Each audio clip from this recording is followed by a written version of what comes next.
One question is, when we talk about the end, the sorting, when the fullness of time had come, that net has come and it's time for the sorting, well, what happens when we die?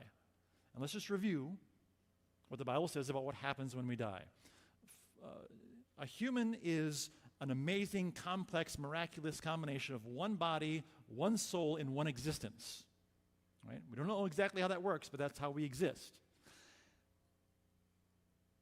Death is not going from existence to non-existence. It's going from one form of existence to a different type of existence.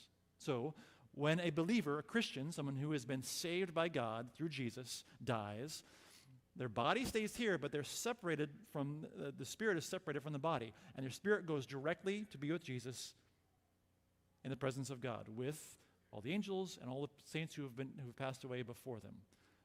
We know this. We get a clue from the thief on the cross. Jesus is sitting there, there's a thief over there, and he says, "Today you'll be with me in paradise." Well, obviously, his body was still here, but Jesus said, "You'll be with me, we'll be together in heaven." His spirit went directly to heaven to be in the presence of God. Now then, at the end of time, at the end of days, when God remakes the new heavens and the new earth, he will take that spirit and reunite it with a glorified version of the body that we had here, a glorified body that is fit to live forever in heaven, in the new heavens and the new earth. So there's a resurrection of our spirit and our old body in a new form. There's continuity between that spirit and our life here and there.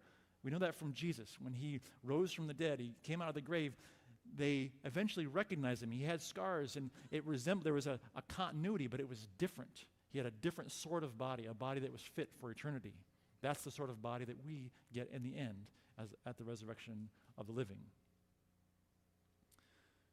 So then, on the other side, someone who is not saved by the grace of God, who has rejected God and chosen and lives in sin and walks in rebellion, when they die, same thing, their body stays here, their soul is separated from their body, and they go to Hades or hell, where there is suffering and torment and anguish. This is the weeping and gnashing of teeth that happens with their spirit.